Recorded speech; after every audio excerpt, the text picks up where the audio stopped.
Christmas the Wallflower Way. By Melinda Curtis. Chapter 1. When did gingerbread houses stop looking like gingerbread houses?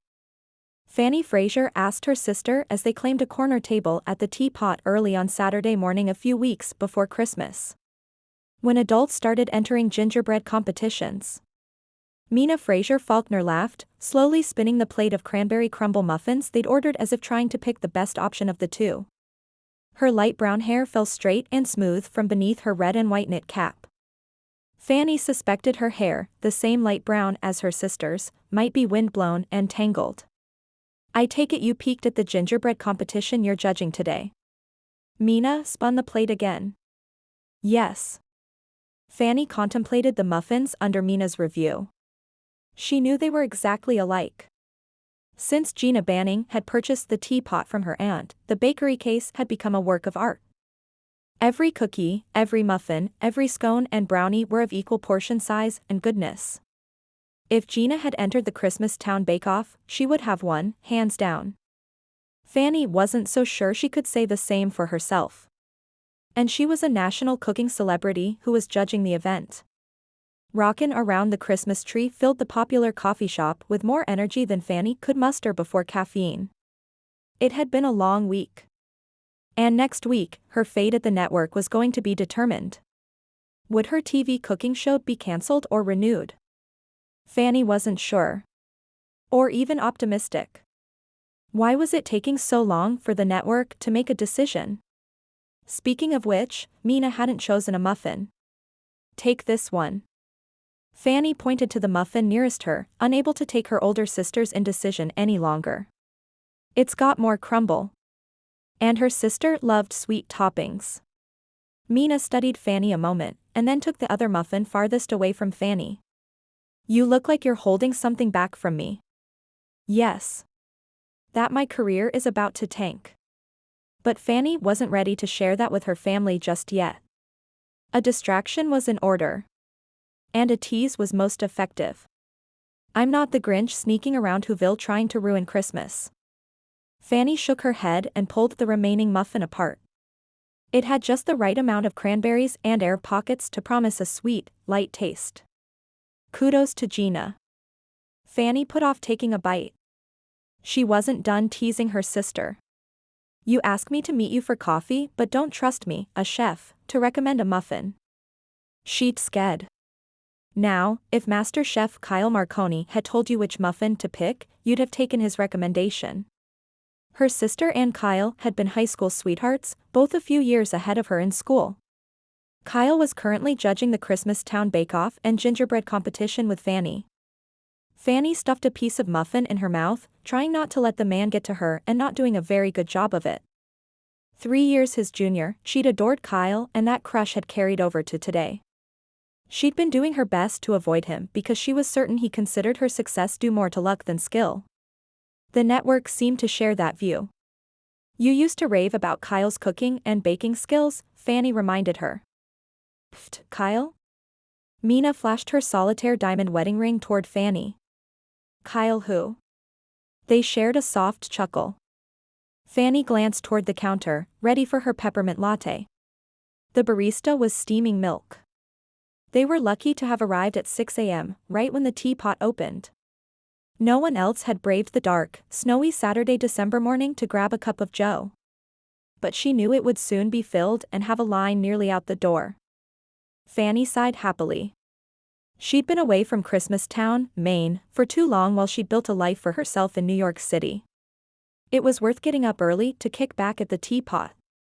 The popular coffee spot across from the town square paid homage to Christmas Town's rugged logging and trapping heritage, the holiday for which the town was named, and the women who'd helped settle the area. That explained the decor. A pair of antique snowshoes and a rusted, two-handled logging saw were mounted on one wall. Yellowed photographs of founding town residents were arranged on another. Sturdy wooden tables and chairs from different eras filled the main room. Fresh wreaths and garlands draped around the windows.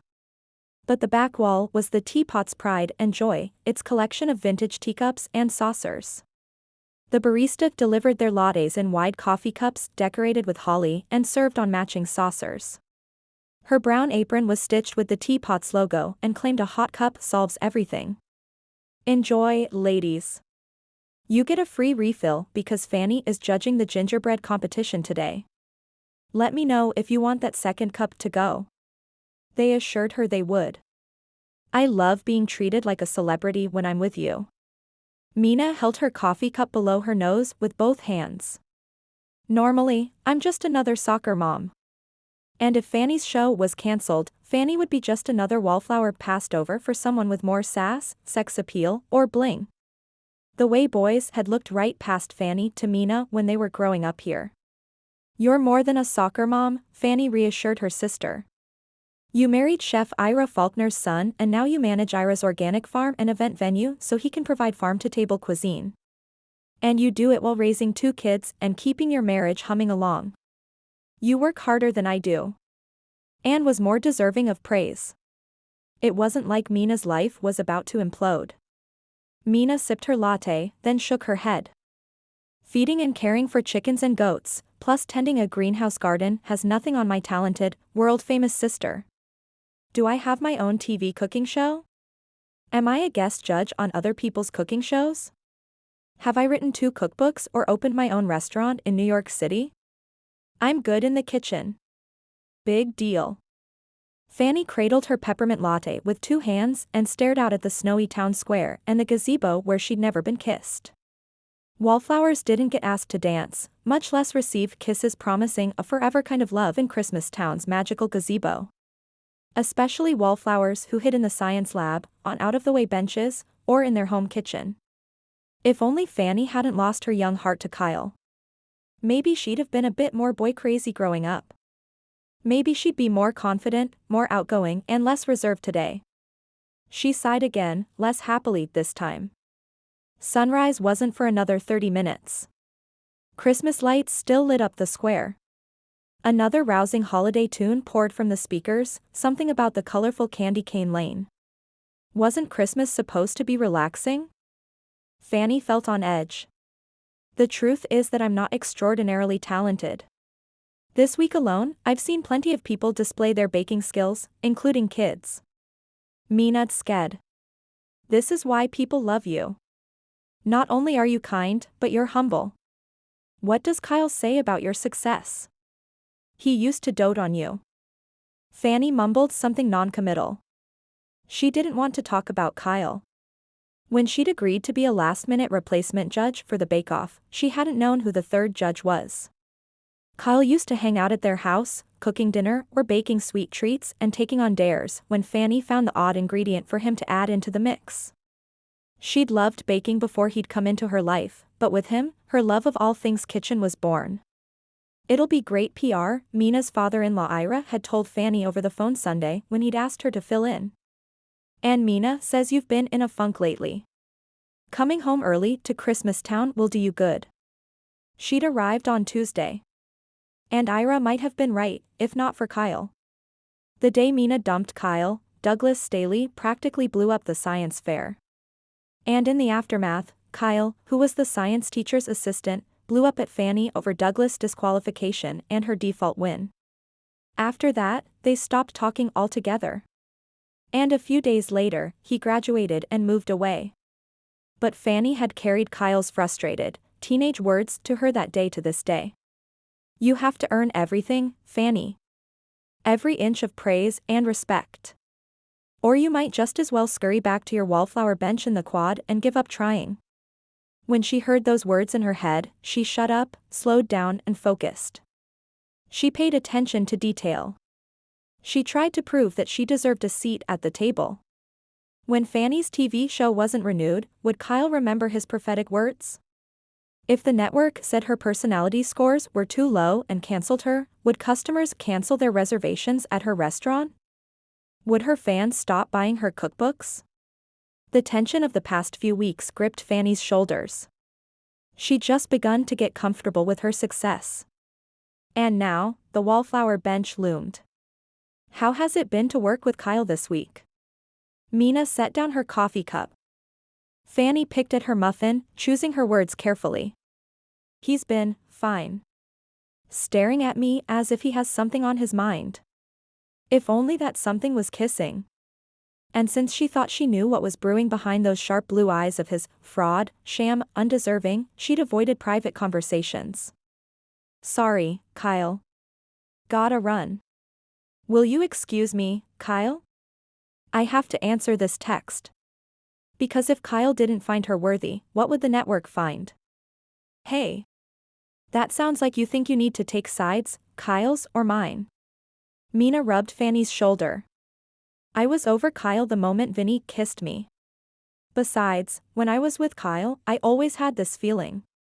I don't know, like Kyle put on a facade every morning with his socks. I just felt he wasn't completely honest with me about his family situation or what he wanted out of life or why he never wore an ugly Christmas sweater during the holidays. Mina paused, shaking her head. At one point, I thought he liked you better than he did me. That's ridiculous. But a traitorous part of Fanny's heart fluttered, nonetheless. Is it? That last year we were together, Kyle always offered to take you with us whenever we went out. Mina finished the last of her muffin. What's your schedule today? The kids were asking about you last night. Briella and Dante, adorable darlings who were growing up too fast. Are you going to have time for them today? Tomorrow would be better. I can take them to the carousel. Fanny began ticking off the day's commitments. I have breakfast with Bake-Off organizer Olivia Charles and the other judges at 7. We'll start evaluating the gingerbread competition at 9. But with the format, we won't finish until around 11, or perhaps later. Hence Olivia's offer to buy her judges breakfast and their goodwill. The bake-off demonstration with the 4 finalists starts at 2. We're announcing the winners of the gingerbread competition at 3.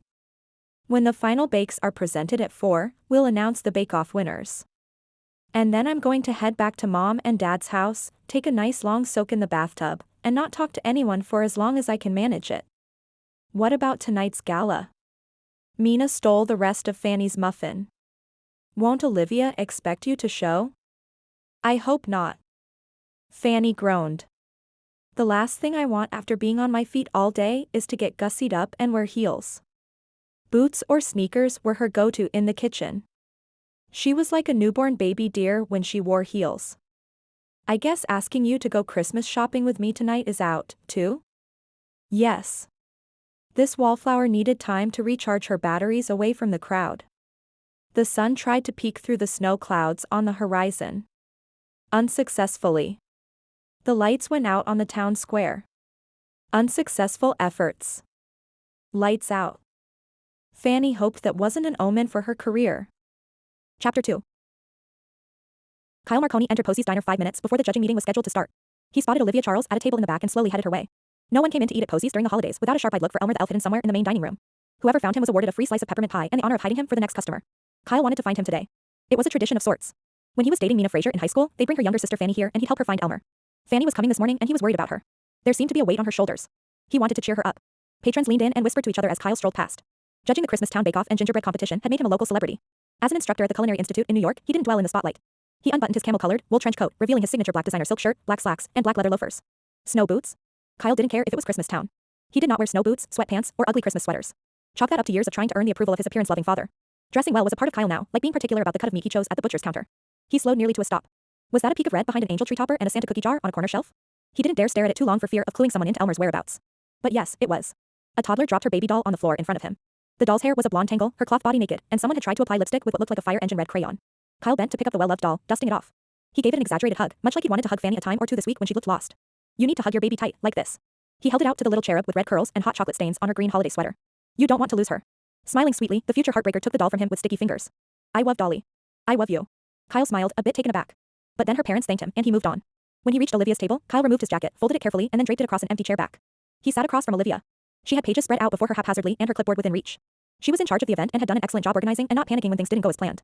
You look as stressed about today's events as you were on the first day of the competition. Kyle signaled to Posey to bring him hot water and tea. Relax. You made it this far. It's all downhill from here. Don't jinx me. Ira sat next to Olivia, tugging a red and green knit cap off his shoulder-length white hair. Morning. Last day, best day. Don't jinx me, Olivia said again, not looking up from her papers. Is Hank around? Kyle surveyed the room but didn't find the man who'd been filming the competition this week and was sweet on Olivia. When Hank was around, Olivia was more even-keeled. Olivia sighed, tapping the end of her pen on the table. Hank will join us at the community center. where contestants had been constructing their works for over a week and the gingerbread judging was to be held. Kyle glanced back toward the front door. Fannie was nowhere in sight. He'd been trying to talk to her alone since she arrived, and he'd been unable to. She was either late, chose to sit with Ira between them, was circled by adoring fans, or was scurrying out the door claiming to be late to meet family or friends. When he thought about Fannie, there was a nagging feeling of melancholy, as if he needed to do something to resurrect their former relationship. Today was Kyle's last chance to nab a moment alone with Fannie. To reminisce about the good times they had in the kitchen when they were younger. He was leaving tomorrow. Where's Fannie? She'll be along. Olivia sat back with a sigh. Sorry, guys. Promising every gingerbread contestant a meet and greet with the judges was a mistake. I've been doing the math. There are over 100 contestants. Even if you keep your interaction with each to 3 minutes, that's nearly 2 hours just to have you work around the room. It's the least we can do given their dedication. Some of the entries are amazing. Ira flipped his coffee mug over and waved to a passing waitress carrying a coffee pot. She filled his cup with a flourish and no spills as she told Kyle, your hot water is coming. Thanks. Kyle's caffeine of choice was tea. I suppose if you promised, there's nothing we can do, Olivia. Maybe I should call Fannie to make sure she's okay. Both Olivia and Ira stared at him as if he just said he intended to play Santa for the awards ceremony today. What? Kyle leaned back in his seat as his hot water, mug and tea selection was delivered. I didn't think you were that close to Fannie, Ira said gruffly. Well, we were close. Once upon a time. Before Kyle's world fell apart. Do you have her number? Recovered somewhat, Olivia toggled through her phone as if prepared to give it to him. Yes, if it was the same number Fannie had in high school. Why hadn't he tried contacting her before? In the years before the bake-off, or during the bake-off, or late at night when he hadn't been able to sleep for worrying about her. Good morning, Fannie said quietly. She slid into a chair next to Kyle. She carried a coffee cup from the teapot, smelled of peppermint, and had that same haunted look in her eyes she'd had for days. But the rest of her, she was still the same thrown-together mess she'd been nearly 20 years ago. Her light brown hair was disheveled. Her blue wool-pea coat hung open and the red and green knit scarf around her neck was covered with the same dusting of snow as her hair and eyelashes. Kyle gaped at her. Don't you have a coat with a hood? Or a knit cap? You'll catch cold. He'd spent the better part of 4 days trying not to look after her the way he used to, but for some reason, he'd come to his limit today. Kyle reached over and combed the rumple of hair nearest him that was going every which way. Fannie turned to face him, blinking dark, snowflake-frosted lashes. What are you doing? He snatched his hand back. What was he doing? Brain blip. I used to keep a brush for you in my truck. Olivia and Ira were staring at him, slack-jawed once more. Lame, Marconi. That was a long time ago, Kyle. Fannie gathered her soft brown hair and twisted it over her shoulder. Color bloomed delicately in her face. And this time, when she blinked, melting snowflakes dotted her cheeks. Kyle handed her a paper napkin, recovering some of his chutzpah. You're like Frosty. Thawing when you come indoors. And you're the heat miser. She fanned her face with one hand. Kyle smiled. We're mixing our Rankin-based movie metaphors. Like Marvel doesn't share characters in their movie universe. Frowning slightly, Fannie dabbed beneath her eyes and managed to smear her mascara. Oh. Now you've got collateral damage. Kyle gestured toward her face, unsure how to help her. You smudged your makeup, Olivia explained briskly. She glanced at her ringing phone and then answered it. Hey, Beatrice. What's up? Another cell phone rang. Ira stepped away to answer his call. Hi, Gretchen. Fannie muttered something Kyle didn't catch over the noise in the diner. Kyle caught her arm as she started to rise. Did you spot Elmer? He's by the Santa cookie jar. I can't tell. Are you mansplaining or something? Fannie stared at him with those dark chocolate eyes that had won him over when she was a shy kid. But he wasn't seeing her as his girlfriend's little sister today. No. He was seeing her as a grown woman, a beautiful one whose career he respected. And despite Fannie's mussed hair, snowflakes melting on her jacket, and raccoon eyes, quite suddenly and unexpectedly, Kyle wanted to kiss her. He yanked his hand back as if burned. What's wrong with me? You used to tell me to brush my hair and help me find Elmer when I was a kid. There was caution in Fannie's tone. What's going on, Kyle? You. And how? Yes, his brain was muddled by attraction, and it was as if all the curiosity he had toward her coalesced into this feeling that everything would be right with his world if they just figured out how to talk to each other. He tried desperately not to look at her lips. But it was almost worse to gaze into her eyes. Because he found questions there that he thought mirrored his own. But what if they didn't? Are you as confused as I am right now? She nodded slowly. Posey stopped at their table. Merry Christmas. Are you ready to order? No, Kyle shook his head. Fannie just found Elmer. Seems like old times. Posey tucked her pad and pen back into her apron, intent on other business than their food order. Where is he? Behind the Santa cookie jar? Fannie spoke without any confidence and stared at Kyle as if she didn't know what to make of him either. That's where he is, all right. Posey nodded. You'll need to hide Elmer in a new spot. She bent to peer at Fannie's face. After you fix the drama under your eyes. Who was the cause of this? Her gaze swung accusingly toward Kyle. You let me know if Mr. High-stepping Marconi is bothering you. I can have him removed. Hey, I didn't make her cry. Kyle held up his hands. Posey narrowed her eyes in apparent disbelief. He's not at fault. I had a snowflake situation. Fannie got to her feet. Bring the pie. And 4 forks, please. Chapter 3. Fannie had entered the twilight zone. Weird things were happening between her and Kyle. Mixed messages, she was certain. There was no way he'd looked at her with kissing on his mind. Oh, but I wish. Fannie stopped wiping at the mascara under her eyes, stared at her reflection in the bathroom mirror at Posey's, imploring herself to stay grounded. To do so, she reviewed the facts. Kyle Marconi fiddled with my hair. That was nothing. He was always painstaking in his appearance and, when she was a kid, hers. Kyle Marconi told me my mascara was smudged. Also nothing to get excited over. Kyle Marconi stared at my lips. Twice. Her pulse went a little erratic. Okay, there was no misinterpreting that. He had stared at her lips. Unless. Fannie checked her mouth and teeth for lipstick smudges. Nada. Which meant, do not go there. She had to hold on to her dignity for one more day. It was time to return to the table with quiet composure, eat breakfast, and then hightail it out of there the way she'd been doing all week to avoid talking to Kyle and imagining he wanted to kiss her. Fannie's phone chimed with a text from her agent. I'm coming to the bake-off this afternoon and bringing a special guest. A special guest? Knowing her agent, this was a potential business opportunity. Suddenly, there was more at stake than just keeping her energy up through a long day. Fannie was still contemplating who her agent might be bringing when she made her way back to her table. Let's see what Fannie thinks, Kyle said when she returned to her seat and a table with only a few bites of peppermint pie left. Olivia didn't waste time getting down to business. I just got a call from Beatrice Basil. And Ira got a call from Gretchen Beaker. Both were original contestants last week. I'm sure you've heard that Beatrice was disqualified for trying to pass off a store-bought pie as her own, while Gretchen's baking didn't make the cut. Fannie nodded, waiting to hear more. Beatrice has been trolled around town, Olivia added, frowning. She's very distraught and I'm feeling a bit responsible. But she did cheat, Fannie pointed out, glancing at the assembled. And it was handled appropriately when she did so. Everyone at the table nodded. Beatrice's excuse was that she'd been buying her pumpkin pies at North Pole Grocery for decades and embellishing them, serving the pies as her own. Kyle raised his brows as if this was unacceptable. Which it was. Fannie nodded. And she claimed she didn't read or understand all the rules. Olivia tossed her hands in apparent frustration. I'm torn here because we reviewed the rules with everyone before we started. But the fact remains that Beatrice shouldn't be treated this way, Ira said in a soothing voice, patting Olivia's hand. And she wants a chance at redemption. As does Gretchen. Whose biscuits were so hard, I bit into one and thought I'd cracked a tooth. Kyle didn't look at all pleased with where this conversation was going. Olivia waved Kyle's concerns aside. And so, Ira and I were thinking. Persuaded, Kyle interjected. That they could participate in today's bake-off demonstration, Olivia hurried on to explain. They have a chance to be accepted back into the tent and that will show that they've been forgiven their misunderstandings. And lack of talent, Kyle said in a disapproving tone. This isn't youth soccer. Not everyone gets a trophy. I know you've been a New Yorker for quite some time, son, Ira said to Kyle, his voice as gruff as the gray stubble he'd be sporting on his chin by mid-afternoon. But we take care of our own here in Christmas Town. Which is why I wanted to hear what Fannie had to say. Kyle turned to Fannie, blue gaze attempting to delve into her thoughts. She's had more experience in cooking and baking competitions than any of us combined. Fannie felt a little breathless under the weight of his gaze. She took a moment to steady her breathing. It's not unheard of to bring contestants back for a final. But it sounds like these two are the least deserving. The other contestants are on the injured reserve list. Olivia dug through a stack of papers until she found one titled Contestant Performance. We've got broken bones, nearly severed fingers, and severe burns. No one else is up to joining the demonstration. Kyle rested his forearms on the table and leaned forward. It's kind of odd that those two would call you two at the same time on the morning of the demonstration. Olivia shrugged. They're friends. Which doesn't exactly make you look good, Fannie pointed out to Olivia. Think of the precedent you're setting. We've got to show we have a heart. Ira tamped his palm on the table to emphasize his point. And what about the 4 finalists? Fannie continued, running through the implications of such a decision in her mind. This could throw them off. They know you've already made a decision as to who wins. Olivia gathered her papers and stacked them on her clipboard. We could ask them. Ira held up a finger as if struck by inspiration. Would it be more palatable if the judges baked, too? No. Fannie blurted. When they all looked at her funny, she added, I have no idea what I'd bake. I'm in the judging mindset. Not the don't embarrass yourself mindset of baking under a clock and the watchful eyes of an audience, including whoever the special guest was that Angela was bringing. Fair. Kyle nodded his agreement. This is all coming at you last minute. But Olivia cradled her coffee cup, giving Fannie an apologetic look. It would be one heck of an ending, wouldn't it? 4 finalists, the disqualified bakers still standing, and our judges. Now it sounds like a competition, Ira murmured. And then he perked up. We could have teams. There are 6 contestants and 3 judges. We could have fun with this demonstration. What a fantastic idea. Olivia was completely on the runaway bake-off train. Ira, you could take Beatrice and Gretchen on your team. Lane and Noah would like to be together. They're sweet on each other. Which leaves Eli and Tabitha. She beamed at Kyle and Fannie. I'll let you two decide who you want on your team. What do you say? I say fool's rush in, Fannie said evenly, but her shoulders were once more pinched with the stress of the unknown visitor coming to watch today. She couldn't afford to come across as unprepared or unprofessional. You'll need to get buy-in from the 4 finalists, make sure 9 stations are working, and shop for supplies. That's a lot to accomplish in a few hours. I'm surprised at you, Olivia. You're usually the voice of reason. The timekeeper and schedule keeper, Kyle added. I know. Olivia shook her head slowly. But it'll give the event strong buzz for next year. And I keep thinking about poor Beatrice. Are we going to let her be the laughingstock of Christmas Town until next year's competition? That was a tough one, but in the end, Fannie had to roll the way she'd been taught. Rules had been broken. The group was split 2 for and 2 against the change. But they compromised, agreeing to hold off on the decision until Olivia was able to talk to the 4 bake-off finalists. If they approved, Kyle and Fannie agreed to revisit the decision. Except Fannie had already made up her mind. No means no means no. Hang on. Kyle stepped in front of Fannie after their breakfast meeting had finally ended, blocking her way out of Posey's door after Olivia and Ira left. You've been looking shell-shocked all week. Let's get you buttoned up. It's cold outside. Kyle, Fannie would have brushed him off if he hadn't stared at her lips earlier and if she hadn't daydreamed about him falling for her after Mina had broken up with him, even after his harsh words to her. A fool and her crush. So, she stood still while Kyle buttoned her peacoat and tied her naughty elf's red and green scarf. Meanwhile, her feet and arms may not have been moving, but her pulse was racing. And contradictory to the snow falling outside and the song playing inside, Baby, It's Cold Outside, Fannie was sweating in her jacket and the only song she could hear was Nelly's It's Getting Hot in Here. Kyle was smoochedly close and she'd had way too much caffeine this morning. Something was going to give and, given the way Fannie's hands were trembling with the urge to grab hold of Kyle and how they were blocking the door into Posey's, Fannie was willing to bet whatever happened next wasn't going to make her look like a composed adult TV personality to Kyle or Christmas Town. She gritted her teeth. But the gentle motion of Kyle's hands on her lapels, the warmth in his blue eyes, and the mere inches that separated them weren't doing her any favors. She could imagine leaning in and kissing him. Not that making a move was her style. She was the shy girl who waited for her date to set the pace. The team-playing chef who didn't ask producers or her network for anything. She let things happen to her. That's what Wallflowers did, right? But somewhere in the back of her mind, an impatient voice whispered, why wait? Stop. Fannie covered both Kyle's hands with hers at a point below her chin. She glanced from the lapel of his camel-colored, wool trench to his eyes, which were the color of soft, well-worn blue jeans. Did you go to bed last night in the Wayback Machine? I'm not your girlfriend's little sister. I'm not some kid in need of care. I'll be fine walking in the snow a few blocks with an open jacket. His hands were warm beneath hers. I'm just looking out for you. And when I see that distant, worried look in your eyes. Trying to comfort you is habit, I guess. That was the least romantic thing he could have said to her. Habit? You stopped looking out for me the day Douglas Staley mixed propane and oxygen to make a torch at the science fair.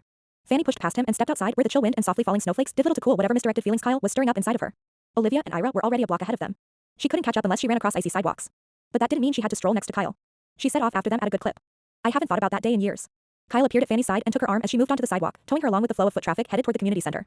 Talk about bad days. That morning, my dad left us, and your sister broke up with me to date Vinny. I got blamed for Douglas' escapade and lost my role as teacher's aide in your science class. Not even you winning the science fair could have lifted my spirits that day. Fannie looked down at his gloved hand and then up into his eyes. Lifted your spirits? You told me that I won by default because Douglas blew it. Literally. Kaboom. You told me not to celebrate because I'd won on a technicality. You told me I wasn't good enough to venture off the Wallflower bench in the quad. Okay, she was paraphrasing, but she was mad. Ouch. His eyes widened. Did I? I'm sorry. The wind tugged at Kyle's short, dark hair. His intense gaze tugged something in Fannie's chest, somewhere in the vicinity of her heart. I don't remember much about that day because it was the worst day of my life. Whatever I said to you. I was just a hurt kid, lashing out. You didn't deserve to be my punching bag. He was apologizing? She dreamed of having him apologize. And he had. She dreamed that he'd have a good reason for those harsh words. And he did. This put a new spin on everything that happened. She focused on the part of Kyle's confession she hadn't known about. Your dad, that day. Did you know he was leaving? He'd threatened before. Kyle shrugged, lowering his voice to a deep, reassuring tone. That was why I always tried to be the perfect son. So he wouldn't have anything to criticize. He and Mom would get into these fights about her cooking, how clean the house was, my clothes, her outfits, my grades, how well I played in a basketball game. And so, he hadn't dressed like a typical teenage boy. He dressed in khakis and polo shirts. And he'd learned how to cook and clean, play sports well, and study hard. But none of that had made his father stay. Her heart went out to him. I'm so sorry. Why didn't you say something? To me. Fannie tried not to roll her eyes. She'd been a kid, after all. To Mina, I mean. You were together for 3 years. I wasn't comfortable telling anyone back then. The hand covering her squeezed her fingers. Now, it's just a part of the past, a part of my past that has healed over. He divorced us and disappeared from our lives. And then, surprisingly, I learned that some of the things I'd done to please him had become a part of who I am. Her sister had never known this part of Kyle's life or character. Fannie held that small nugget close as they crossed the street, feeling a bond to him and closer to healing that painful memory of her childhood. It's good to reconnect. Even though it still felt weird, fangirly. Because she still had kissing on her mind when she looked at him. I've always remembered you fondly, Fannie, and celebrated your successes. She'd always been able to tell him anything. It seemed natural to admit, whatever gains I've achieved, I may not be able to hold on to much longer. She glanced around them, but no one was near enough to hear her confession. I don't think the network is renewing my cooking show, which means I might lose my gigs as a guest judge on other programs. And who knows how it will impact patronage of my restaurant. She rushed on to explain, my agent says I'm not flamboyant enough. Or gregarious enough. Or ornery enough. Or, enough. I guess once a wallflower, always a wallflower. Kyle pulled her to a halt. A swirling gust of wind encircled them in a vortex of snowflakes as if they were in a snow globe, just the two of them. How can your agent say that? It's not true. We used to laugh in the kitchen. You used to be silly. I think the producers or network told her. I can't fault them their opinion. And it's not as if it's been you and me in the kitchen with Mina. It's been me. Alone. Trying not to mess up. But, his gaze swept over her face, lingering on her lips before darting toward the street. People have fallen all over each other to talk to you all week. They love you. That's generous of you to say, but what do you expect? This is my hometown. She shrugged. Why aren't you fired up? You don't even sound as if you're gearing up to fight for your show or your career. He laid his hands on her shoulders. I give advice to aspiring bakers at the Culinary Institute. I've been giving critiques all week to help fledgling bakers grow. This may be presumptuous, but you need to listen to me and listen closely. I don't think a lecture. I've watched your show and shows you've been on. You may not always say what's on your mind, Fannie, but that doesn't mean there's nothing important going on in that pretty head of yours. But you do wait until others have their say to speak. You're too polite for such a competitive field. And all those good manners. They hide the fun side of you. He'd scared when she rolled her eyes. And when it comes to being in the kitchen, you have a knack for combining flavors that is unparalleled. You pay attention to the details and have tremendous focus, which is why in a competition you're a consistent performer. When I heard you'd be here, I was excited, not just to be able to see you again, but because I respected what you've done. I brag about you to my students. Fannie's shoulders stiffened. And then she shrugged him off. That can't be true. You told me at the science fair that I'd won on a technicality. I didn't earn the award. She let that snowball of information splat between them, saw understanding dawn in his perceptive blue eyes. And yet, remorse furrowed his brow. You carried that with you? I told you I was just lashing out, but you didn't know that. And when you won Iron Pan Warrior, I won on a technicality.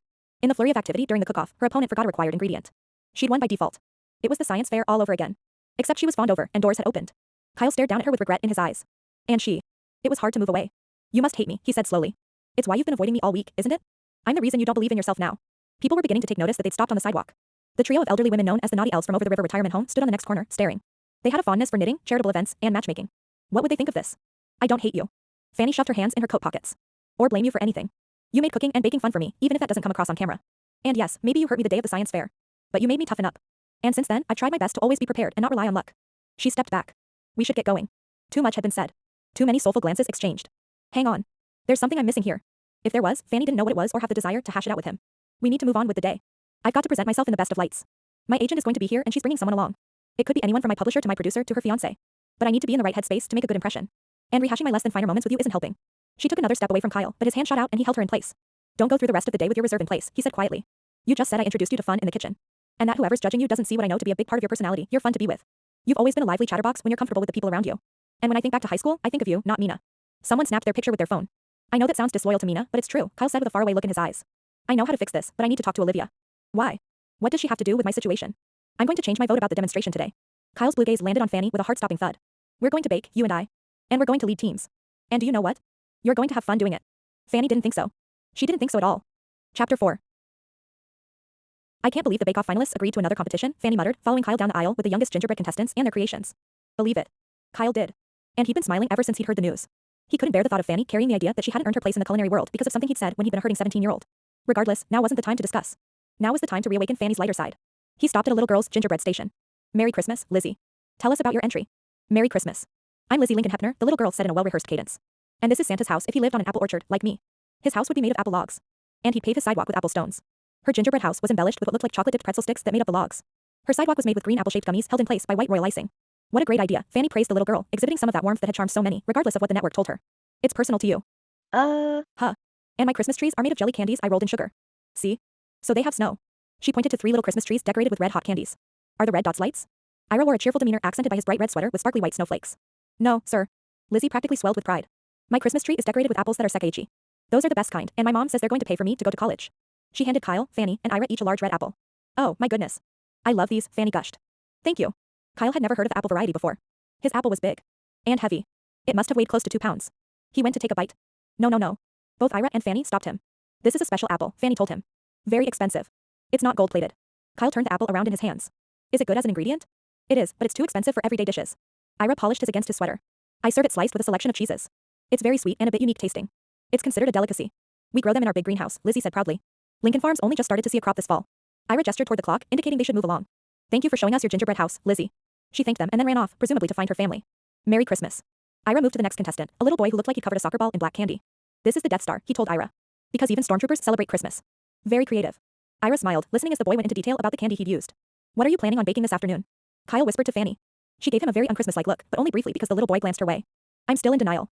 I tell you what. Kyle leaned closer to whisper, I'll let you have Eli and Tabitha on your team. I'll take Lane and Noah. Lane was a rookie baker. Noah was devoted to his Babsie's recipes from the old country. There was a limit to their skill. I bet we'll beat you. And when my team comes in first, I'm calling in a favor. A date. I haven't agreed to do this. Fannie crossed her arms over her sweater and the reindeer with holly leaves for antlers. They stood close together. And once more, he was tempted to kiss her. She was smart and skilled in the kitchen. She was pretty and kind. And most importantly, since he'd been talking to her all morning, he kept wanting to talk to her longer. He could imagine sitting in front of a fire and talking all night long. Or better yet, cooking with her every night. But first and foremost, he wanted to kiss her. He wanted to know the feel of her lips the way he knew the taste of her homemade chocolate frosting, which was completely. He bought both of her recipe books, after all. I tell you what. If you wear an ugly Christmas sweater to bake in, I'll do it. Fannie gave his shoulder a friendly push. Next contestant. It was a simple request. Kyle shouldn't have had second thoughts. Except he did. Second and third thoughts. Bad memories like when his father tossed a Christmas sweater mom had given him as a present into the fire. We will conduct ourselves with dignity, he'd said. Kyle stared down at his designer loafers, his designer slacks, his designer shirt. All black, because who could find fault in black? Fannie. An ugly sweater? It should have been a deal breaker. It wouldn't have been to most other men. Merry Christmas. Andy, is it? Fannie edged past Kyle, greeting the next youth contestant who'd made his gingerbread house into a fire station for Santa's elves. Tell me about this marvel of yours. She gave Kyle a sideways glance, so quick and so heated that he blinked and almost thought he'd imagined it. But in his gut, he believed it to be true. In his chest, love was taking hold of his heart. Love gave him a squeeze that had him expelling the air in his lungs. Love made him wonder what life would be like with a woman he could cook with. Someone who understood the nuance of beating versus whisking eggs, of minimal handling of dough to encourage flakiness, and so many other things. His heart began to beat faster. A woman wanted him to change his wardrobe, his armor against the past, an expression of who he was today. A woman wanted him to be open to the possibilities created by ugly Christmas sweaters? Or love. He looked at Fannie differently. Eli, I can't believe you entered both the bake-off and gingerbread competitions. Fannie surveyed the bake-off finalists' gingerbread house. Something about it looked familiar. Is this Holly House? It is. Well, my interpretation is that Santa has taken over Holly House. Eli stood taller on the other side of the table. He went on to tell Fannie about his design choices, Christmas lighting, and his candy choices, tiny sugar light bulbs, and how he'd had to balance his energy for the bake-off these past 2 weeks with time needed to work at his father's electric company. He created sugar shingles for the roof to make it look as if it was topped with ice, not snow. He painted scenes in the window with intricate detail, Santa reviewing the naughty and nice list, elves building wooden toy cars, Mrs. Claus taking cookies from the oven. His work was good, stellar in fact. But it was Kyle who pushed to the forefront of Fannie's thoughts. He stood at her side. If she moved her foot over an inch and he put his arm over her shoulders. This kind of daydreaming wasn't going to help Fannie bake well this afternoon. She glanced up at Kyle. He glanced down at her. She smiled a little. He smiled a lot. And Fannie couldn't stop thinking about kissing him. It had been like that for the past hour, ever since she told him she'd compete if he wore an ugly Christmas sweater. June from the naughty elves sidled nearby, studying them over the rim of her round glasses and breaking the spell between them. You make an adorable couple. So much in common. And you both live in New York. A match made in heaven. I don't know why we didn't think of that, Kyle murmured for Fannie's ears only. They bid Eli goodbye and rounded the last row. Kyle's shoulder brushed across hers. Slowly, deliberately. And Fannie couldn't breathe. When Ira would have moved on to the next contestant, she touched his arm. Give me 5. She didn't wait to hear his response. She headed toward the stage, took the stairs 2 at a time, and darted behind the curtain to the backstage where her purse and jacket were stored. What is happening to me? And why is it coming on so quickly? Sometime between her first coffee of the morning and gingerbread judging, she'd lost her perspective. I'm a wallflower. I'm a wallflower, she muttered to herself. Wallflowers don't get swept off their feet. You're anything but a wallflower, came a familiar, deep voice. A set of strong hands took claim of her shoulders and gently turned Fannie around. And if I don't kiss you in the next 2 seconds, I might not make it through the last row of gingerbread entries. But despite Kyle's statement, he paused, as if waiting for her permission. Fannie wasn't waiting. Because she felt the same. She threw her arms around his neck and drew his mouth to hers. The crowd noise faded behind the roaring in her ears. But the roaring in her ears drowned out all thought, all caution, all restraint. Until his fingers on her hips spread and he touched the ticklish spot on her ribs and she leaped 2 feet back, landing with a loud thud on the wooden stage. The gingerbread crowd quieted. Fannie was certain the ragged tenor of her breathing could be heard out front. And Kyle. His chest was heaving as if he'd run a fast mile on a cold day. Everything okay, back there? Olivia asked, ever present and on top of things. Footsteps ascended the stairs, to the stage, to the backstage, to them. Fannie wasn't prepared for them. She wasn't prepared to be something that inspired a man to follow her to a darkened corner of a crowded hall. Her. A wallflower. A woman who was about to lose everything. The floor felt like it was shifting beneath her feet. It was me. Fannie cried, darting out of the wings. I was looking for my purse and a mint. Had a little low blood sugar moment. I'm fine. All good. She hurried to meet Olivia on the stairs and turn her around. Last row to go before the deliberations. How far behind are we? Her ploy paid off. Olivia was distracted by the clock and muttered something about jinxes. Talk in the community center resumed. Everything seemed normal until Fannie glanced up and met the curious stares of the 3 naughty elves, who were smiling. They'd probably seen Kyle follow her. Fannie executed a pivot a Naval Academy cadet would be proud of and joined Ira at the last row. She could feel her cheeks were flushed, but as far as anyone else was concerned, anyone but Kyle, the best kisser in the universe, she was embarrassed by all the attention paid to her fall backstage. Are you all right? Ira laid a hand on Fannie's shoulder. You should have said something earlier. I'm good. Couldn't find a mint, but that adrenaline rush will get me through this last row. Several well-intentioned children ran up to her offering red and white mints. That's so sweet. Fannie selected a few and tried to calm her erratic pulse with deep, slow breaths and avoiding looking toward the stage. On the other side of the hall, movement by the lobby caught her eye. Her agent Angela entered the double doors, looking like a New Yorker in her black-on-black attire, impractically high-heeled black boots, and black leather jacket. She surveyed the room. Thoughts of kissing were whisked from Fannie's head. She rose up on her toes and gave a little wave as Kyle came to stand next to her. He held a water bottle. Angela nodded and turned to glance behind her. Two men stepped up to flank her, Rico, Fannie's producer, and Mac, the network liaison who had final say on whether Fannie's show stayed in the lineup or was cancelled. He must be Angela's special guest. Fannie's shoulders pinched backward. Who's that? Kyle asked, brushing her hair away from her neck. Fannie collected her hair and twisted it over one shoulder. That is my future, come to call. Chapter 5. The final afternoon of the Christmas Town Bake-Off and gingerbread competition has arrived. Today's bake-off announcer was a big bundle of energy in a tiny little package, much like the elf that graced her holiday sweater. She must have been experienced in front of a crowd, because she waited for the applause to die down before continuing. I'm Ruby Decker, today's MC and the owner of Holiday Cheer and the locally famous Santa School. Kyle watched her from behind a partition near the judges' table where he and the other judges were going to be introduced as part of today's special bake-off program. Kyle shifted his feet, moving closer to a brunette judge with a lot on her mind. Yes, his gaze may have been on Ruby, but his attention was on Fannie. They'd kissed. It was unexpectedly marvelous. Sparks flew higher than the peaches he'd flambéed a few weeks ago in his baking and pastry class. And then she'd scampered away, much like Rudolph bounding across rooftops to achieve flight. Not quite so marvelous. Later, after they'd finished meeting and reviewing all entries, Fannie had introduced Kyle and Ira to her agent, Angela Winter, who had a brittleness to her, and some TV folks, who looked rather road-weary, having flown from New York early that morning and driven from Boston. Fannie seemed cowed into silence and had been avoiding Kyle since they'd selected the gingerbread competition winners. After that kiss, a lesser man might have fallen apart like too dry streusel crumble. But Kyle had a goal. And that was to bring the fun back to Chef Fannie. Everything else could wait, including more kissing. Fannie was tense. And who could blame her? Fannie's career was on the line and her professional visitors were sitting in a prime location front row left. No pressure there. Our event organizers have made a special tweak to today's demonstration, Ruby was saying after having reminded the audience that winners for all competitions would be announced throughout the afternoon. In addition to our 4 finalists, we're bringing back 2 contestants from last week. And we're dividing our bakers into teams led by our very own judges. That's the good news. The bad news is the bake will last 3 hours, not 2. People didn't care. Applause and excited chatter filled the holiday decorated competition tent. Kyle tapped Fannie's shoulder. Don't forget to have fun today. Those TV people are looking for the real you to come out. She rolled her eyes and tugged down the hem of her holiday sweater. Given you didn't put on a holiday sweater, I shouldn't even be in this position. Who says I'm sweaterless? We agreed all bakers should wear them. He flashed open his wool coat. He picked up a black sweater at Dockery's before buying his baking supplies at North Pole Grocery. It was the least offensive sweater he could find. I saw Mommy kissing Santa Claus. Fannie's cheeks deep into the color of the Sekai apples she bought earlier. I can't talk to you about that now. Their kiss. Kyle struggled to contain a smile. I'm going to assume that means we'll talk later. At the gazebo if he had his way. And don't even think about slowing this down. Her brows went up. She knew what this meant. Ira turned around and looked them up and down. What are you two whispering about? Nothing, they both reassured him. And now, without further ado, Ruby said cheerfully. I'll introduce Team Fannie. Come on out, Fannie Frazier, Tabitha Malinakos, and Eli Trombley. Fannie gave Kyle a look that said he should behave before hurrying to join her team for a brief meet and greet with Ruby, filmed by Hank Parker, who'd been documenting the event all week. Ruby gave each persona a brief chance in the spotlight. Fannie was all business. Ho-hum, not ho-ho-ho. Team Kyle is up next. Ruby shooed Fannie and her team to their cooking stations. Come on out, Kyle Marconi, Noah Mahalski, and Lane Jameson. Kyle hung his coat on the partition and joined his team front and center. Ruby started with him. Kyle, what inspired you to pursue a career in the culinary arts? My dad was a very picky eater. This wasn't the way Kyle wanted to begin the bake-off. He shuddered away memories of his father. But here's a little known fact.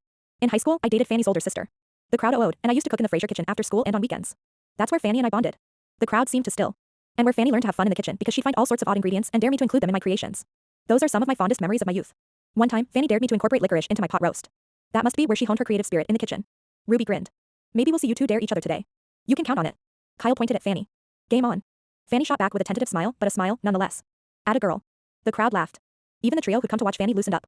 Ruby introduced the 2 other members of Kyle's team. And then he took the baking station next to Fannie's. I have something in store for you. She raised her brows but said nothing.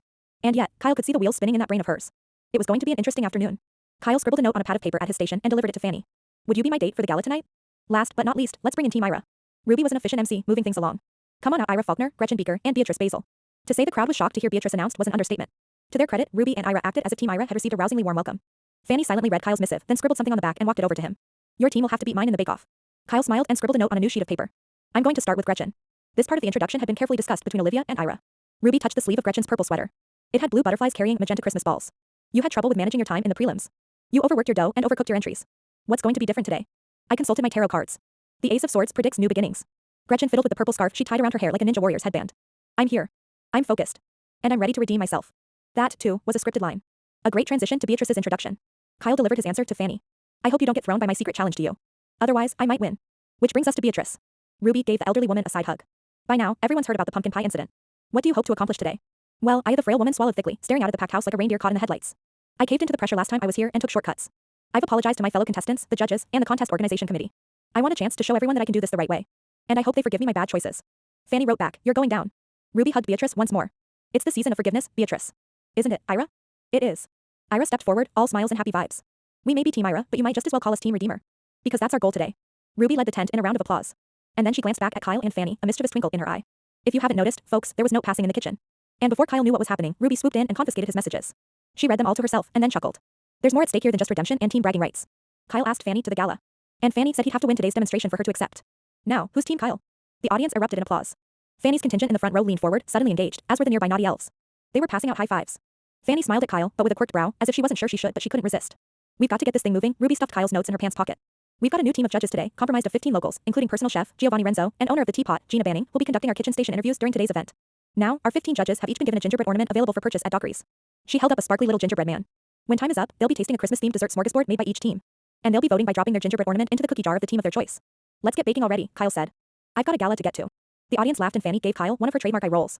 Oh, he planned to rattle her a little. Not enough to make her look bad. But enough so that he and his team had a good chance to win. And enough to keep kissing on her mind. Ruby pointed to Olivia and the time clock to indicate they were about to begin. Bakers, you have 3 hours to create your dessert table. F-A-la-la-la-la bake. Chapter 6. What was Kyle thinking? Fannie's emotions and the attraction he kept fueling was a blinding force, like a blizzard in a shaken snow globe.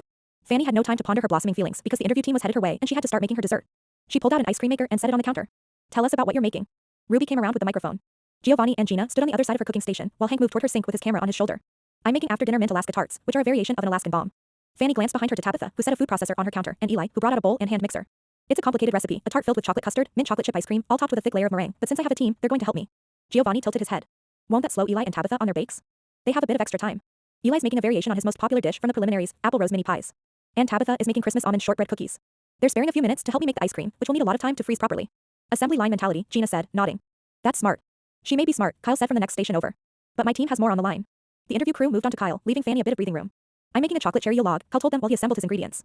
While I make a tray sponge cake, my team is prepping the decorations. Lane is sugaring cherries, while Noah is creating meringue mushrooms, which do best with refrigeration before application. Tell us more about your yule log, Ruby prompted, while Fannie was struck with inspiration. Or perhaps an obstacle for Kyle. It's chocolate sponge cake that will be spread with chocolate cherry filling, rolled and frosted to look like a real log with cherry and meringue embellishments. Ho ho ho, Fannie cried loud enough for all to hear. I dare Kyle to include crushed peppermint in that yule log. He gave her a speculative look. I'll take that dare. And the way he looked at Fannie literally stole her breath. I need to talk to Mina. Because that heated look meant he had more kisses up his sleeve. And she wasn't averse to being on the receiving end of what those lips had to offer. If only Mina didn't mind. Of course, her sister shouldn't mind, her being married and all, but still, the impression of needing to ask her sister remained. Kyle was going on and on about how his yule log was going to be the crowning glory to his team's desserts. Fannie noticed Tabitha at the station behind her. She had her hand on the power button of the food processor, waiting politely for Kyle to finish to finally grind the chocolate for their ice cream. Forget that. Didn't Kyle say Fannie was too polite? Fannie reached over and turned the food processor power switch on, interrupting Kyle with a mighty mechanical roar. He stopped talking. She turned the food processor off. So you see, he began again. Fannie turned the food processor back on. Really? Fannie thought she heard Kyle say. I can't hear you, Fannie yelled, cupping her hand to her ear. She messed with him once more before getting back to work. There was little time to waste. But the audience was in on the joke, and they loved it. Whether Angela, Rico, or Mac saw any humor in it, Fannie couldn't say. She didn't look. She had a chef to show up. Nuts. Kyle rested his hand on the counter and stared across the way toward Fannie. Did you forget an ingredient? Fannie was busy rolling out her tart dough. Or did you forget the ingredient I told you to add? Nope. I want you to add nuts to your recipe. Kyle liked that Fannie turned up her nose at his suggestion. My ice cream is in the freezer and my custard is in the fridge. She floured her rolling pin.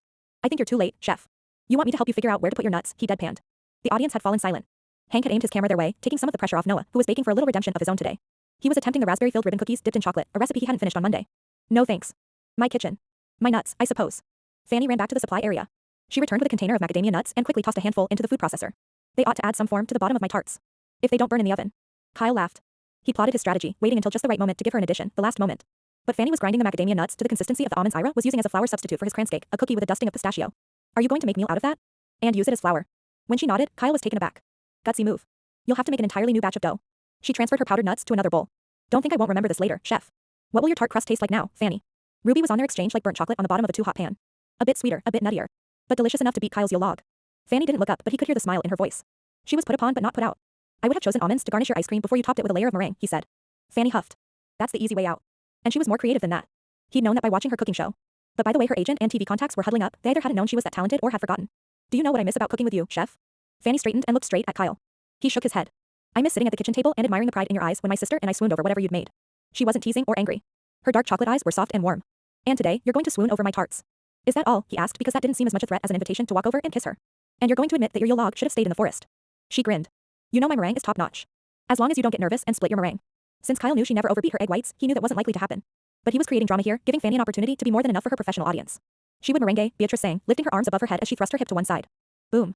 And do the cha-cha. She swiveled her hip the other direction. Boom. Everyone stopped what they were doing and glanced back at her. You know. Beatrice smiled sheepishly. Copacabana? Barry Manilow?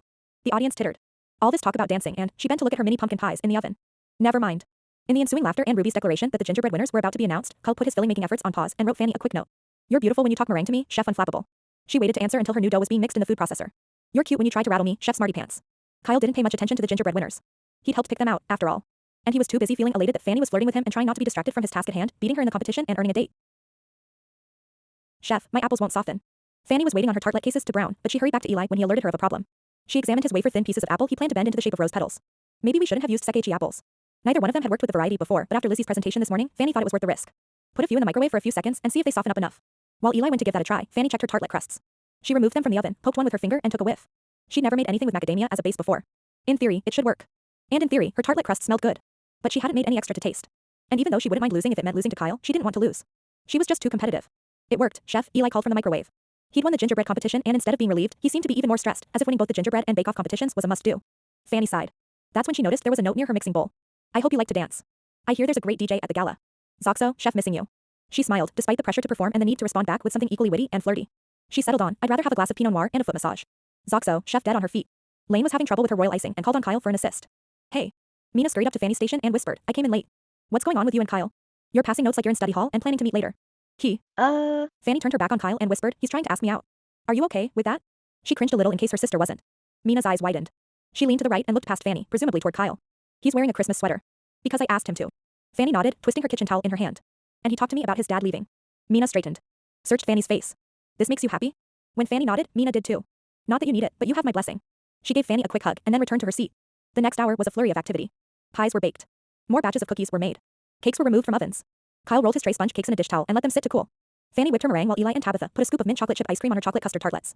And then she was piping her meringue on top of the ice cream. Eli followed behind her with a handheld blowtorch, browning the tops. Tabitha brought up the rear, placing each tartlet on a tray and then shuttling loaded trays to the refrigerator. 10 minutes, Ruby intoned in a serious voice. There was a flurry of last-minute flourishes. Cookies, pies, and cakes were arranged on serving plates, including Fannie's tartlets. And they were displayed on tables with red tablecloths decorated with pine cones and stocking-shaped cookie jars. Behind the tables, Olivia had moved some of the Christmas trees that had been scattered around the tent. It was all very festive. Time. Ruby called. Judges, you may head over to the sampling table as soon as Hank finishes filming his beauty shots. Make it quick, Fannie said, not wanting her ice cream to melt. She hugged her baking crew and thanked them for all their hard work. Then she turned to Kyle, who'd been doing the same with his team but was now walking toward her. How did yours go? His answer was to sweep her off her feet and kiss her. The crowd loved it. And Fannie had to admit she loved it, too. Chapter 7. Bakers, we ask that you turn your backs on the judges as they eat and distribute their gingerbread voting chips. That was Chipper Ruby. Kyle didn't mind turning his back on the judges, but he kept his arm around Fannie's waist. I know my team won. As if. Fannie hip checked him, but gently. Eli's apple rose mini pies are going to beat Lane's Christmas cake. But Noah's raspberry-filled ribbon cookies were dipped in chocolate this time. They're going to beat Tabitha's Christmas almond cookies. Aren't you forgetting about something? Ira joined them with a toss of his shoulder-length white hair. I made Christmas crans cake. And I'm not going to discount Beatrice's homemade pumpkin mini pies or Gretchen's macarons. Team Ira wins. They all laughed. Fannie's agent and her TV posse approached, looking as cheery as Ruby had all afternoon. You really have something here, Angela told Fannie. That was a lot of fun. More fun than your regular show, the network dude said. Kyle gave him a dark look. The team concept was awesome. That came from Fannie's TV producer. But the star of the show was the chemistry between you two. He gestured toward Kyle and Fannie. That surprised Kyle. He'd meant to showcase Fannie, not steal some of her limelight. And he said so. We were just teasing each other. Leave it to Fannie to dilute a compliment. We've always had a good back and forth, Kyle said quickly. It's just that we haven't been in the kitchen together for nearly 20 years. He was going to remedy that though. And he gave her a look that he hoped conveyed just that. The TV producer nodded vigorously, as if he got Kyle's message. We'd like to take some of the footage that was shot today and make a sizzle reel for the network. I don't know what a sizzle reel is, Kyle admitted, since Fannie seemed to be speechless. It's concept footage to give the network an idea of what your show might look like, Angela explained, giving Kyle a measuring look. Assuming you don't have an agent, I'd like to represent you, Kyle. You're saying we'd have a cooking show? Fannie said breathlessly. The two of us? Kyle turned her to face him. Are you okay with that? It would mean spending a lot of time together. I'd love to work with you, but I won't step on an established star's toes. I know you won't. Truly. And I feel like we'd have each other's backs. But Fannie seemed to wilt. It's just a lot. At once. And we were, and now this. Fannie looked like the wallflower she'd been back in high school. Wide-eyed and nervous, gaze searching for the nearest exit or wallflower bench as she called her out of the way spots. Fannie, as your agent. Kyle cut the woman off with a swipe of his hand. We should take a walk and discuss it. Right now? Fannie glanced around the tent. But. Yes. Right now. Kyle towed her out the back of the tent. He didn't stop for coats or cell phones. He didn't tell any of the curious onlookers where they were going either. It was snowing and the sun was setting. It was cold. Kyle didn't care, he just towed Fannie along faster. If we're going to talk, we can stop and talk, Fannie said. Nope. Kyle drew her to his side when they reached the sidewalk that would wind its way around the town square. We're going to walk and talk. I don't care about the show. I want to talk about us. Because that's what mattered. You can't tell me that you haven't felt the rightness of us being together again. I know you feel it. It's been there in your kiss every time. She blew out a breath that hung in the air like a delicate snow cloud. I admit, I've always been attracted to you. But we aren't just talking about us. We're talking about our careers. Years ago, when I left Christmas Town, I knew I was leaving something important behind. He hadn't realized it was true until the words came tumbling out. He kissed her temple, trying to put into words what had been pinging his subconscious all week since she'd arrived. But I didn't know what it was until I saw you again. It's like when I'm in the kitchen futzing around with a recipe and I can't figure out what it's missing. He tucked his arm around her. It's you. You're the piece that's been missing. I have more fun when I'm with you in the kitchen than I ever had on my own. Forget the future and think about the here and now. About today and the sparks that flew between us when we finally cleared the air. It's more magical than winning a competition or being offered a spot on a cooking show. And yet, it's so real. So very real. Tell me you feel the same, honey. Please. Fannie glanced up at him, gaze softening. The worry that had shadowed her features all week seemed to vanish. I do feel the same. Today was exciting and joyous. Promising and fun. They rounded the corner. We're magical together, Fannie. And we'll be magical together whether at home or in a TV studio. Kyle's heart was thumping in his chest. He pointed to their destination, a white gazebo glowing with bright Christmas lights. All we have to do is believe. In each other. And in love. It sounds funny as a wallflower to commit to this. Her smile practically glowed. But yes. Yes, to the magic. Yes, to cooking with you. Yes, to bake-offs, a Merry Christmas, and love. Especially yes, to love. They ran the rest of the way to the gazebo and the beginning of the rest of their lives. Christmas Town Herald. Color this author full and satisfied. And not only from the wonderful treats cooked up at the first annual Christmas Town Bake-Off and gingerbread competition. It was 2 weeks of heart-stopping drama, heartwarming triumphs, and cherished recipes baked with love. All the best ingredients for a good time, to be sure. We should all lift our eggnog glasses to our contest organizer and fearless leader, Olivia Charles, who is now Boxes and Bow's newest event planner. We're all sure to be polishing our mixing bowls next November, eager to see what Olivia has cooked up for the competition in its second year. Raise your hand if you've already been scouring those old recipes of Nana's for the winning baked delicacy. I know I have. And now, refill those eggnog glasses. We've winners to toast and celebrate. First place in the adult bake-off division went to Tabitha Malinakos, who stepped in after her sister qualified in the preliminaries and was unable to continue. Tabitha's baklava was a huge part of her winning over the judges and will be added to the menu at Lynn's Pudding and Pie. There were 2 age categories in the youth division. Gabby Reyes took first place in the 6 to 7 age category with her reindeer poop. Abel Bell won the 8 to 12 category with a hot chocolate cake that looked and tasted like a cup of hot chocolate. Bakers, young and old, will be practicing their skills to enter next year's competition. If you missed out, Hank Parker hopes to have a short documentary produced and available for viewing by Christmas. The gingerbread competition was extremely popular and awe-inspiring. In the adult division, Eli Trombley took first place with his rendering of Holly House at the holidays. First place in the youth division went to Lizzie Lincoln Hefner, who made a retreat for Santa on an apple orchard. Other notable entries were a holiday-themed Death Star, a couple kissing in the gazebo, and a diorama of Elmer hidden on a shelf at Posey's. Through January 15th, the youth entries will be displayed at Town Hall while the adult entries will be on display at Over the River Retirement Home. In the team competition, it was a 3-way tie, which is a good thing because the leaders of Team Kyle and Team Fannie weren't around when the final votes were counted. Our own reindeer spotters claim to have caught a sighting of the couple in the gazebo doing what couples do in the gazebo, pledging their love. And so, Christmas Town, there's nothing left but to claim true love for the win.